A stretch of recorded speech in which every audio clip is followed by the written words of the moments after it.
Are you sitting comfortably? Then I'll begin. This is the story of Sam Bankman-Fried and the crock of crypto. Sam Bankman-Fried, or SBF, was once the richest person under 30. He was said to be worth $26 billion. Only Mark Zuckerberg had ever been richer, younger. Politicians, YouTubers, sports stars and TV pundits all fell over themselves to be seen with him. J.P. Morgan of this generation, Sam Bankman-Fried's FTX, yes, is slashing everybody's margin. And yet, within the space of about a week, his whole world had collapsed, taking possibly millions of investors down with him. The spectacular collapse of one of the world's largest crypto exchanges is being called bigger than Enron. So how did it all go so wrong so fast? Well, that's a really complicated question and may only be fully answered once all the investigations are carried out.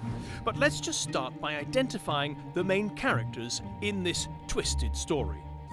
And it starts with SBF, who founded an investment company called Alameda Research in 2017. He also made his girlfriend, Caroline Ellison, its CEO. He then founded a crypto exchange called FTX 2 years later and made himself the boss. These two young people were really well educated and really well connected. SBF graduated from MIT and Caroline graduated from Stanford. Now, coincidentally, SBF's parents are both law professors at Stanford, and Caroline's father, Glenn Ellison, is a professor at MIT. Use very little math. Use a lot of elementary school math. We don't really do any technical analysis. Being comfortable with risk is very important. Yeah, I think we tend not to have things like stop losses. Yeah, I'm trying to think of a good example of a trade where I've lost a ton of money. Over an incredibly short period of time, SBF convinced investors to put billions into Alameda and FTX. One of the biggest investors was Changpeng Zhao, the owner of Binance, the world's biggest crypto exchange. Also known as CZ, he would go on to destroy SBF. But first, he gave SBF his support, buying a 20% stake in his FTX exchange for $100 million. For a couple of years, it all seemed to be going really well for SBF. He portrayed himself as a philanthropist whose ultimate mission was to give most of his money away. there's actually an enormous amount of positive impact that we can potentially have on the world, but only if we really try, only if you think hard about what you can do to have the most impact, and that ended up being how I thought about where to center my life, my career. He also became a big donor to the Democratic Party, second only to George Soros, they say. He once said he aimed to give the party $1 billion and was certainly very generous, donating $5 million to Joe Biden's 2020 election campaign alone. Only Michael Bloomberg donated more to Biden that year. SBF was then at the peak of his powers and was able to get the biggest names in America to star in his commercials, including NFL legend Tom Brady. You know what? I'm in. Not only was he in, so too was the comedy genius, creator of Seinfeld and Curb Your Enthusiasm, Larry David. Like I was saying, it's FTX. It's a safe and easy way to get into crypto. I don't think so. And I'm never wrong about this stuff. Never. It was all very light-hearted and funny, but soon nobody would be laughing. The first sign that something was seriously wrong came from CoinDesk, one of the leading crypto news sites, which on November the 2nd reported that half of Alameda's assets were FTX's own tokens, known as FTT.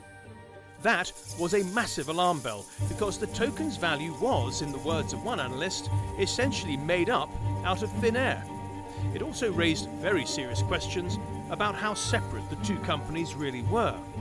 It's at this point that CZ returns to the scene and destroys FTX with one tweet. He posted, "As part of Binance's exit from FTX equity last year, Binance received roughly $2.1 billion equivalent in cash, BUSD, and FTT. Due to recent revelations that have come to light, we have decided to liquidate any remaining FTT on our books." The tweet had a devastating effect on the value of FTX's tokens. By suddenly selling $500 million worth of FTT, Binance caused a run on the token, collapsing its value. This was not only bad news for SBF, but also for investors in his exchange, innocent parties like the Ontario Teachers' Pension Plan, which invested the better part of $100 million. Sam Bankman-Fried, once compared to JP Morgan and John Paul Getty, is now being compared to Ponzi maestro Bernie Madoff and blood test con artist Elizabeth Holmes. Both Alameda and FTX are in Chapter 11 bankruptcy protection. FTX's Trading's a new CEO, John Ray, saying in a court filing, quote, "Never in my career have I seen such a complete failure of corporate controls and such a complete absence of trustworthy financial information as occurred here." This is the guy who did the Enron stuff, says he's never seen anything like this before. And SBF is now being investigated by all the other letters of the alphabet, the DOJ, the SEC, and the CFTC. And not only that, apparently he's being monitored around the clock at his home in the Bahamas, where he's made quite a life for himself along with about 10 other young people. But that's another story, which, unlike the Harry Potter movies, is not PG rated. The videos he has, little videos on TikTok with Tom Brady. Also, it's like Tom Brady was hanging out with it. The guy's a little weirdo. I mean, you look at this guy. He's living with 10 other 30-year-olds all in the same apartment in the Bahamas, and they're apparently just like playing Dungeons and Dragons and doing other stuff I can't describe on the radio, and they're giving them billions of dollars? Well, thanks for watching our program. If you liked it, please give it a thumbs up, share it with your friends and family, and even subscribe.